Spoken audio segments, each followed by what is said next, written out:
Être imam et Fundi, je ne l'ai pas choisi. C'est quelque chose qui est arrivé et que j'ai accepté de prendre.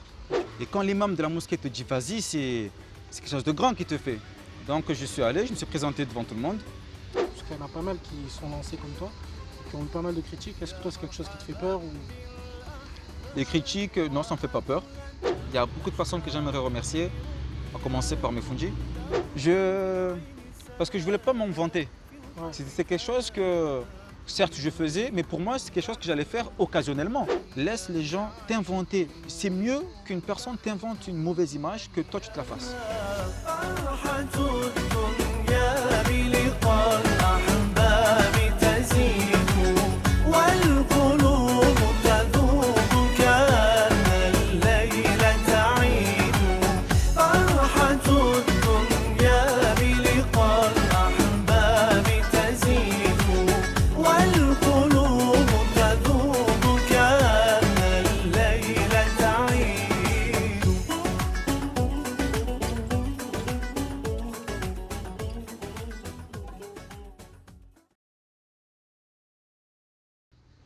Salam alaikum Yamin. Wa alaykoum salam wa rahmatullah wa Comment barakatuh. vas-tu? Ça va, alhamdulillah, et toi? Ça va, ça va. Aujourd'hui on se retrouve pour une interview un peu plus personnelle, plus sur toi. Ouais. Déjà la première question, je pense qu'il y en a pas mal de personnes, il y a pas mal de personnes qui te suivent qui souhaitent savoir qu'est-ce que ça veut dire F.Yamin. Est-ce que c'est Fernando ou... Dis-moi. أعوذ بالله من الشيطان الرجيم بسم الله الرحمن الرحيم والصلاة والسلام على رسول الله صلى الله عليه وسلم ربي اشرح لي صدري ويسر لي أمري واحلل عقدة من لساني يفقهوا قولي. Alors, F.Yamin, ça veut dire, ça peut vouloir dire plusieurs choses. Ça peut soit vouloir dire Fundi Yamin, soit ça peut vouloir dire frère Yamin. Donc tout dépend de comment est-ce que la personne me voit. Si une personne me voit comme un frère, ben, pour lui ça sera frère Yamin. Si quelqu'un me voit comme un Fundi, ça sera plus Fundi Yamin. Voilà. Ok, c'est aussi simple que ça. Ouais, mais après moi j'ai pas de préférence. Quand tu m'appelles Fundi, quand tu m'appelles frère, tant que tu m'insultes pas, c'est essentiel. C'est essentiel. Est-ce que tu peux nous parler un peu de ton parcours? Comment tu es arrivé à ce niveau au niveau de la religion? Parcours de ma vie ou de parcours de religion? Les deux, parcours dans ta vie, les expériences que tu as eues, et puis voilà, pourquoi aujourd'hui tu as envie d'aider, tu as envie d'aider les jeunes à apprendre et à s'investir dans la religion. Euh, Parcours de ma vie, ben, moi je suis né aux Comores. Mhm. Je suis né aux Comores, mais j'ai grandi ici. Je suis arrivé en France à l'âge de 2 ans à peu près. Donc arrivé en France, je suivais un parcours scolaire comme tout le monde. Mhm. Et je suivais aussi un cursus à l'école coranique Mhm. que moi je préfère plus appeler école islamique parce que j'apprenais pas que le Coran là-bas, j'apprenais Ouais, c'est aussi complet. l'islam, voilà. C'était un peu plus complet.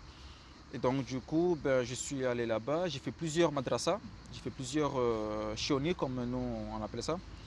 J'ai commencé à Fond-Vert, je suis resté à peu près 3-4 ans. Ouais. J'ai commencé jeune, hein, j'ai commencé, j'avais peut-être 6 ans. Hein. Dès le CP en gros. Ensuite, je suis allé à la Bussurine. Ouais. À la Bussurine, je suis resté pareil, j'ai dû rester 3-4 ans.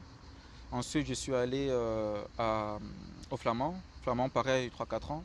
Et ensuite, je suis allé au Rosier, chez mon oncle, Ouais. au stade Hoffman. Et c'est là-bas où j'ai, entre guillemets, fini Apprentissage. voilà, l'apprentissage.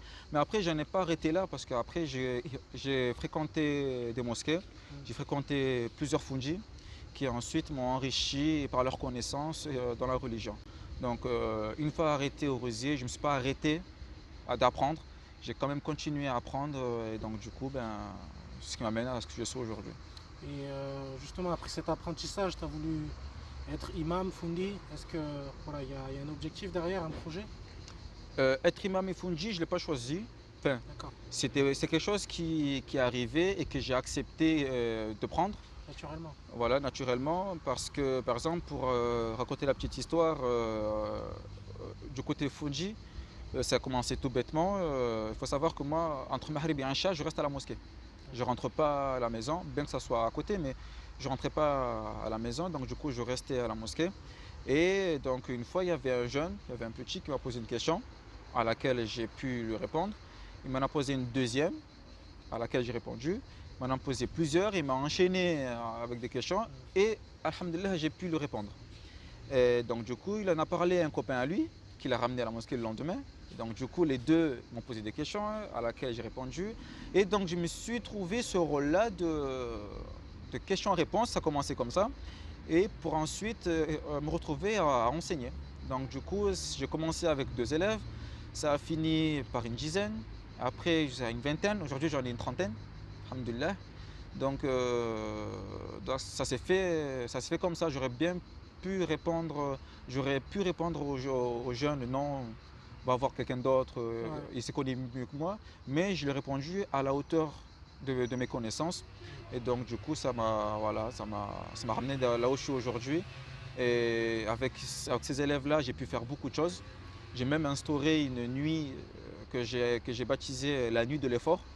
Ça consiste tout bêtement, hein, ça consiste pendant une nuit, à s'enfermer à la mosquée, fermer les portes, etc. On reste à la mosquée et pendant cette nuit-là, on reste dans l'adoration. C'est-à-dire qu'il y a des lectures du Coran, il y a des hadiths, il y a des histoires, il y a des visionnages, il y a du dhikr, il y a des prières surérogatoires. En fait, pendant cette nuit-là, on se concentre sur tout ce qu'on doit faire pendant les nuits, mais qu'on ne fait pas. Donc je me suis dit que pendant 365 nuits ou pendant 366 nuits, on dort. Pendant une seule nuit au moins, on va rester éveillé une partie de la nuit ou toute la nuit pour les plus courageux. Ouais. Et on va rester dans l'adoration d'Allah. C'est un peu comme la nuit du destin, mais en fait, c'est Exactement. pendant une autre journée, C'est ça. une autre nuit dans l'année. Voilà. C'est pas pendant le mois de Ramadan. On essaie de faire en dehors du mois de Oui. Ramadan pour vraiment faire l'effort justement. Parce que le faire pendant le mois de Ramadan, on doit le faire. Donc c'est pas vraiment un effort. Mais le faire par exemple au mois de décembre ou le faire au mois de février, c'est un effort supplémentaire, tu vois. Voilà, il faut le faire. Donc du coup, j'ai instauré ça. Les petits, ils ont aimé, donc ils m'ont suivi dans cet élan-là. Et alhamdoulilah, jusqu'à maintenant, ça leur plaît. Donc voilà. Et en ce qui concerne le imam, imam, c'était un petit peu la même chose. J'ai commencé à faire imam, j'étais très jeune. Et comment ça s'est passé? C'est passé que j'avais raté la prière Maghrib. Donc quand tu rates la prière de Maghrib, tu arrives, tu rattrapes tout seul. Donc je me suis mis dans mon coin à rattraper tout seul. Donc je lisais de sorte à ce qu'il n'y a que moi qui puisse m'entendre. Mais au bout d'un certain temps, il y avait une personne qui m'a tapé l'épaule. Donc il m'a tapé l'épaule, ce qui veut dire que je te suis. Donc là, à ce moment-là, que tu le veuilles ou pas, tu es imam. Que tu peux pas dire, tu peux pas casser la prière, voilà. Tu peux pas, là tu es obligé. Donc j'ai monté un peu plus la voix pour que la personne qui me suit puisse m'entendre. Donc là, du coup, je commence à lire, à sortir la voix, etc., à montrer un petit peu comment est-ce que je lisais. Et il se trouve qu'il y avait un papa qui était assis juste à côté de nous et qui m'a entendu lire. À la fin de la prière, quand j'ai fini de prier, de rattraper ma prière, il m'a appelé, il m'a dit comment est-ce que tu t'appelles? Je lui ai répondu. Il m'a dit tu habites où? J'habite à côté. Il m'a dit de quelle ville tu viens aux Comores? Parce que ça, les Comoriens, ils aiment bien savoir d'où tu viens aux Comores. Tous les papas comoriens, voilà. Quel village? Wemdahou. Et ensuite, je lui ai répondu et il m'a dit d'accord. Donc moi, je suis retourné dans la salle d'à côté pour retrouver mes élèves et leur apprendre le cours du jour. J'ai fait mon cours. La prière de Rincha, l'heure de Rincha est arrivée. Donc on est retourné dans la salle principale. Et arrivé dans la salle principale, moi, tu sais, j'avais jamais présidé de prière. Donc du coup, je suis resté derrière. On est resté à l'arrière. Et donc du coup, la personne qui m'a vu lire, qui m'a vu rattraper la prière de Maghrib, s'est levée et a dit, en gros, il cherchait quelqu'un. On voyait qu'il cherchait, qu'il tournait la tête. Il s'arrête sur moi et il me dit, toi, va devant. Et quand l'imam de la mosquée te dit, vas-y, c'est quelque chose de grand qu'il te fait. Donc je suis allé, je me suis présenté devant tout le monde. Avec le courage, le peu de courage que j'avais, voilà, j'étais quand même gamin, hein, j'avais pas l'âge que j'ai aujourd'hui. Donc du coup, je me suis présenté, j'ai présidé la prière. Je me rappelle, le premier raka'at, j'ai lu Surat Al-A'la, parce que c'est un des sourates que je maîtrisais le plus, sur lequel je sais que j'ai peu de chances de me tromper, parce que je l'ai vraiment bien appris ce sourate. Donc du coup, j'ai lu ça, deuxième raka'at, je ne sais plus ce que j'ai lu, et j'ai fini la prière. Et ensuite, ça a duré 1 mois, 2 mois, 3 mois. Et au bout de 3 mois, il faut savoir qu'en plus, quand je présidais mes prières, mon père n'était pas au courant, ma mère n'était pas au courant. Et pourquoi tu leur as pas informé? Qu'est-ce qui... Je... Parce que je voulais pas m'en vanter. Ouais, C'est quelque chose que, certes, je faisais, mais pour moi, c'est quelque chose que j'allais faire occasionnellement. C'était pas quelque chose que je faisais à temps plein. c'est une mission quoi. Oui, voilà. C'était de l'intérim, quoi. C'était pas un CDD, c'était pas un CDI. Ouais. Et l'imam de la mosquée, quand il était là, et c'est lui qui dirigeait, des fois, s'il ne sentait pas, il me disait vas-y. Mais je n'étais pas l'imam principal, voilà, à ce moment-là en tout cas. Et au bout de 3 mois, c'était la prière de l'Aïcha, je me rappelle très bien. Mon père, il est à la mosquée. Mon père, il travaille, donc du coup, il n'a pas trop le temps de venir prier Maghrib et Isha, mais ce jour-là, il était là. Ce jour-là, il était là, mais moi, je ne savais pas. Donc j'ai commencé à présider la prière de l'Aïcha et je commençais à prendre un petit peu d'assurance. Donc Ouais. du coup, pendant mes lectures, j'envoyais des missiles, quoi. Je faisais sortir vraiment la voix. Et ensuite, à la fin de la prière de l'Aïcha, je me retourne, on se retourne, et je me retourne, je vois mon père. Et là, je me suis dit, c'est la fin. Là, j'ai bien fait le beau pendant 3 mois, mais ça va s'arrêter là. Dans ma tête, c'est ce que je me dis. Et ensuite, je vois mon père qui est en train de discuter, pendant que je fais mes protections, je vois mon père qui est en train de parler avec un papa de la mosquée. Et je le vois faire des signes, faire ça. Et à un moment, la mosquée s'est un petit peu vidée et j'entends le papa dire c'est ton fils lui? Parce qu'en fait, le papa connaissait mon père, Oui. me connaissait moi parce que j'allais à la mosquée, mais pas savait de pas lien. que, voilà, mais savait pas que c'était mon père. Mm. Donc du coup, ben, il a dit c'est ton fils? Mon père a dit ben oui. Il a dit tu sais que lui, il nous préside la prière, ça fait déjà un bon moment. Mon père, il a dit lui là, c'est lui qui fait l'imam ici. Et mon père, il lui a dit non, c'est quoi, ça c'est pas vrai. Et ensuite, il m'a vu, pourtant il m'a vu assis à la place. Et il m'a pas parlé. Il m'a pas parlé, il est rentré à la maison. Moi, je suis parti voir mes élèves parce que j'avais encore des recommandations à leur faire. Et ensuite, je suis monté après. Et quand je suis monté, je m'attendais à ce que mon père me... Tu sais, qu'est-ce que tu fais et tout, voilà. Ouais. Et quand je suis allé, non, pas du tout. Et, il était assis à ma droite. Je me suis assis à côté de lui. On était en train de manger. Et il m'a dit, depuis quand tu présides de prière? Je lui ai dit, ça fait 3 mois. Mm. Il m'a dit, pourquoi tu fais ça? Ça, c'est la question qui... Je ne sais pas quoi répondre. Et après, j'ai dit, ben, à la base, moi, j'ai pas voulu. Hein. C'est le papa en question qui m'a dit de présider, parce qu'il n'y avait personne, etc. Et je suis allé une fois, il m'a rappelé deuxième fois, troisième fois. Il m'a dit, mais tu sais que c'est quelque chose de sérieux? J'ai dit, ouais. Depuis que je voyais... Quand j'ai vu que ça faisait quelques semaines qu'il me poussait, Ouais. et là, je me suis... Pareil, j'avais le choix. Est-ce que j'y vais ou est-ce que j'y vais pas? Je peux dire non, je ne suis pas imam, donc je laisse ça à ceux qui savent mieux le faire. Mais je me suis dit que si Dieu me donne ce cadeau-là, il faut le prendre, il faut y aller. Donc j'ai dit, je vais apprendre les conditions de la prière, je les ai tous appris. J'ai appris les conditions, les conditions externes et internes. J'ai appris, et donc voilà, après je me suis lancé, et puis voilà, c'est comme ça que je suis devenu... Ça a dû être une fierté au bout d'un moment. Ah oui, maintenant oui. Ton père. Maintenant, mon père, il m'a même raconté une histoire Ouais. qui s'est passée aux Comores. Il y avait une personne qui s'est présentée à la mosquée, Bokandou, Boukoufiya. Tout le monde pensait que c'était un Mufti al-Akbar, ouais, il pensait que c'était un grand. Mm. Donc du coup, l'imam de la mosquée il lui a dit Bismillah, vas-y. Lui qui avait le Bokandou et tout, il s'est dit j'y vais pas. Il a dit allez, c'est bon, j'y vais. Mais il est parti à contre-cœur. Ouais. Et il est parti, Allahu Akbar, il commence à faire la prière, jusqu'à il descend au rukû, Sami Allah liman hamida, il descend en soujud, et il reste longtemps. Et là, il reste vraiment, vraiment longtemps.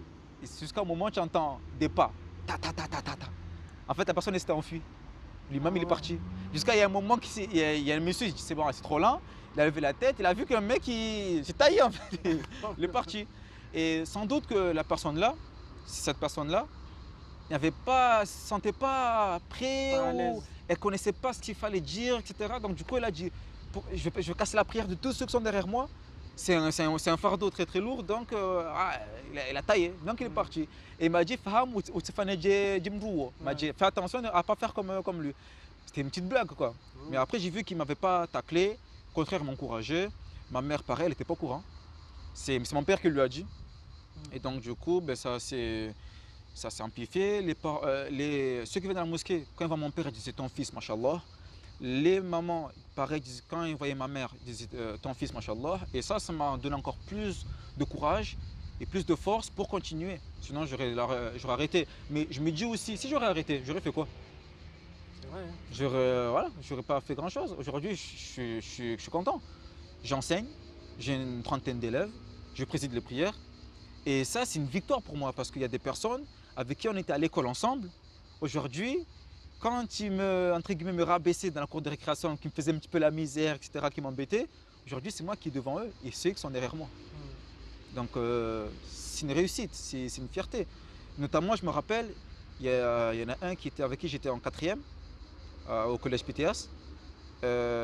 Il venait à la mosquée, et quand lui, moi, je savais que j'allais présider la prière, mais lui, il ne savait pas. Et donc, du coup, on était à sa côté. Et je le parle, salam alaikum, comment tu vas et tout, on commence à discuter. Jusqu'au moment, l'imam dit, Yamin, bismillah. Et moi, je me lève, j'y vais. Et lui, il me regarde, il va où lui? Et quand il me voit présider la prière, je me retourne, parce que quand je fais l'imam, on t'appelle, tu te retournes, tu regardes tout le monde, si tout le monde est bien rangé au niveau des épaules, au niveau des pieds, et tu regardes si tout le monde est prêt, etc. Et après tu commences. Et quand je balaye du regard de la droite vers la gauche, je balaye tout le monde, je regarde, je vérifie, j'arrive, lui est à ma gauche, et je le regarde comme ça, il m'a fait ce signe-là. Il m'a fait, ah c'est bon. Et à ce moment-là, j'ai dit non, franchement, je ne regrette pas. Je regrette pas. Donc voilà comment je suis devenu Fundji et imam. J'aimerais revenir sur. Tout à l'heure, tu as parlé de la nuit de l'effort, le travail avec les jeunes. Ouais. Aujourd'hui, un outil qui est indispensable, c'est Internet, c'est les réseaux sociaux. Donc on peut faire tout ce qu'on veut avec les réseaux sociaux. Ouais. Et notamment, c'est un outil que tu utilises de plus en plus, j'ai remarqué. Est-ce que voilà, tu comptes être de plus en plus actif au niveau des réseaux sociaux? Qu'est-ce que tu as prévu pour enseigner, communiquer et échanger avec les jeunes via cet outil? Il est vrai que de nos jours, ça date un petit peu d'un peu plus d'une décennie, mais de nos jours, les jeunes utilisent beaucoup les réseaux sociaux et beaucoup Internet. Et moi, par rapport à ma mission, en tant que Fundji ou en tant qu'imam, pour transmettre mon message, il faut que j'aille chercher mon public. Il faut que j'arrive à séduire mon public. Et donc, mon public, il se trouve où? Il se trouve, comme tu l'as dit, dans les réseaux sociaux. Donc, c'est à moi d'aller les chercher. Il faut savoir que moi, de base, je ne suis pas très réseaux sociaux. Je ne suis pas Facebook. J'ai fait Facebook en 2000, je ne sais plus combien, pour rappeler quelqu'un au bled. Ouais. C'est la seule raison pour laquelle j'ai fait un Facebook. Autrement, je n'ai pas de raison de faire un Facebook, tu vois. Et du coup, j'ai Facebook. Ensuite, et pareil, YouTube, c'est... Tu vas dire que j'abuse, mais YouTube, c'est pas moi qui ai choisi de faire des trucs sur YouTube. En fait, comment ça s'est passé? À l'époque, j'avais un travail avec lequel je bougeais énormément. Je pouvais être à Saint-Étienne, Bordeaux, Nice, Paris, j'étais partout. Et souvent, je travaillais de nuit.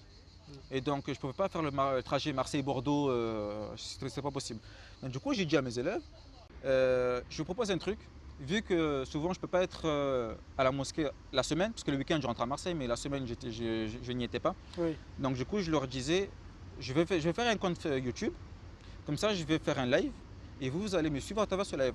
Donc du coup vous pourrez échanger par écrit, moi je pourrais faire mon cours, et comme ça on ne perd pas le lien, quoi. Ouais. Donc du coup, je me rappelle, j'étais à Saint-Étienne, je posais des caméras dans un intermarché à ce moment-là. Et donc j'étais à 4-5 mètres de hauteur sur une nacelle. Donc j'ai posé mon téléphone. En même temps que je travaillais, je faisais mon cours. Donc du coup les enfants me suivaient via YouTube. Et du coup ça permettrait de faire le cours, qu'il n'y a pas la cassure de se dire les cours avec Amine, c'est que le week-end. Tous les jours on peut profiter des cours. Ouais. Donc après ce qui s'est passé, c'est que moi je ne m'attendais pas à faire des vues à ce moment-là.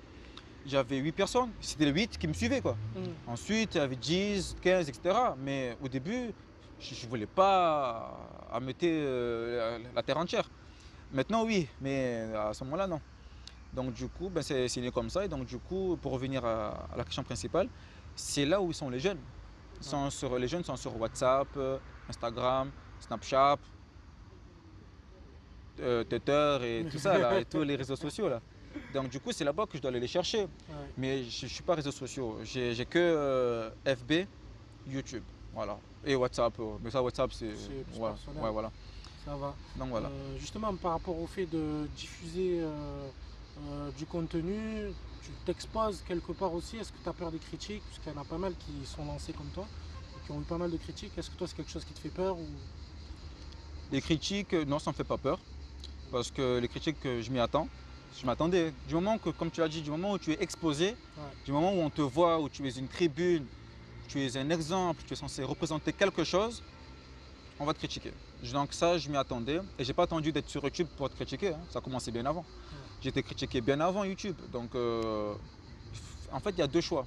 Il faut savoir répondre. Il y a deux types de réponses.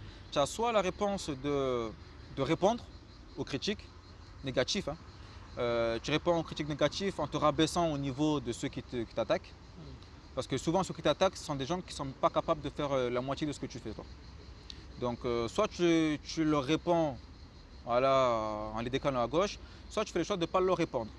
Voilà. Donc, au début, moi, je répondais beaucoup. Au début, moi, tu me clashais, je te termine. Ça a été direct. Ah ouais, non, avant, je parlais, mais c'était pas bon. C'était pas bon, parce que c'est pas comme ça qu'il faut réagir. Donc, le prophète sallallahu alayhi wa sallam, il s'est fait insulter, il s'est fait frapper, il s'est fait cracher dessus, on a fait les pires trucs, les pires horreurs on lui a fait. Il n'a jamais répliqué. Laisse Allah s'en charger. Comme tu fais, on te fera. Quelqu'un t'insulte, demain quelqu'un il va aller l'insulter à lui. Donc il ne faut pas réagir. Montre toujours le bon comportement. Ça c'est un conseil que mes fundis m'ont toujours appris. Garde toujours le bon comportement et toujours une bonne image.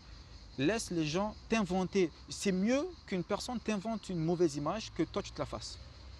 Voilà. Donc si aujourd'hui on me dit que je suis un voleur, chose qui est complètement fausse, je ne vais même pas essayer de répondre, tu vois, ça c'est pas de gamme, ouais, ça m'atteint pas. Mais quand les gens t'attaquent sur ton passé, qui peut être vrai ou plus ou moins vrai, parce que tu sais aujourd'hui on extrapole tout et n'importe quoi. Donc ça il ne faut pas écouter. Moi j'écoute pas. Aujourd'hui j'essaie de faire la part des choses, j'essaie de trier les critiques. Parce que les critiques mauvaises, je ne les écoute pas. Mais les bonnes critiques, je les prends. Et j'aime qu'on me critique. J'aime qu'on me critique, j'aime qu'on vienne me dire ce que tu as fait là, c'est pas bon. Parce que je sais que la personne qui me dit ça, c'est une personne qui s'y connaît mieux que moi. Et que si elle vient me le dire, c'est qu'elle veut mon bien. Le fait quand tu viens te critiquer pour que tu t'améliores, il ne veut pas te casser. Il veut que tu t'améliores pour que demain tu deviennes meilleur. Donc ces gens-là, je les écoute. Et ça, c'est des bonnes critiques à prendre. Donc ces critiques-là, j'aime quand j'en reçois. Par contre, les critiques, quand c'est pour m'insulter, me cracher dessus, c'est trop facile. D'autant plus que le sujet est bien posé, c'est sur YouTube. Ouais. C'est sur les réseaux, c'est derrière un clavier. Mais rares sont les personnes qui vont venir te dire ça en face. Donc, à la fois c'est rigolo, mais au bout d'un moment c'est ennuyant. Donc tu oublies, tu laisses parler. De toute façon, au bout d'un moment, ils auront soif, ils auront bord de l'eau et puis voilà. Pas... c'est l'expression. Voilà. Bon, là on va rentrer un petit peu plus dans la religion. J'ai envie que tu nous donnes un hadith, un verset que tu appliques au quotidien. Quelque chose que tu pourrais donner là tout de suite à quelqu'un qui souhaiterait apprendre aujourd'hui, qui souhaiterait apprendre quelque chose de cette vidéo en islam. Moi, pour ma part personnelle, moi pour ma part, il est vrai qu'il y a quelques versets, quelques hadiths qui quotidiennement me rappellent pourquoi je suis là. Par exemple, le hadith du prophète sallallahu alayhi wa sallam qui dit « Kun fi dunya ka'annaka gharibun aw abiru sabil » Sois en ce monde comme si tu étais étranger ou de passage. Un étranger, quand il n'est pas chez lui, il reste sage. Il fait attention, il ne fait pas n'importe quoi. Un étranger, quand il vient chez toi, il n'ouvre pas le frigo, il va se servir, s'assoit sur le canapé, change de chaîne, c'est pas chez lui. Donc il aura un minimum de retenue, il ne va pas faire n'importe quoi. Et de passage, pourquoi? Parce qu'une personne qui est de passage, elle trace son chemin et puis elle ne s'attend pas sur ce qui est à droite ou sur ce qui est à gauche. Elle fait son chemin et puis basta, genre voilà. Elle va tout droit et puis c'est tout. Ça c'est un premier hadith. Il y a un autre hadith qui est La yu'minu ahadukum hatta yuhibba li akhihi ma yuhibbu li nafsihi.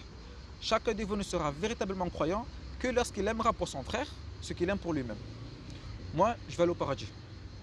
Je veux avoir beaucoup d'hasanat. Je veux éviter beaucoup de péchés. Donc, si je veux être un véritable croyant, il faut que je le veuille d'abord pour mon frère. Il faut que je le veuille pour toi, et ensuite je le voudrais pour moi. Il faut que je fasse des invocations pour toi, et un ange répondra à ma place en disant à Allah, et toi aussi. Il faut que je le veuille pour toi pour que ça revienne encore sur moi. Donc ça complète. Et ce hadith-là, je l'applique en faisant comme ce qu'on a dit tout à l'heure, en étant imam ou en étant fundi, c'est ce hadith-là que j'applique. Et il y a un ayah qui me correspond, qui me touche principalement, qui me touche tout particulièrement. C'est une partie de ayah plutôt, c'est Min ad-dhulumat ila an-nur, qui veut dire des ténèbres à la lumière. Ça me correspond complètement. Je ne suis pas le seul, hein, mais ça me correspond complètement dans le sens où j'étais dans les ténèbres. J'étais quelqu'un qui faisait beaucoup de bêtises. Aujourd'hui, je suis dans la lumière.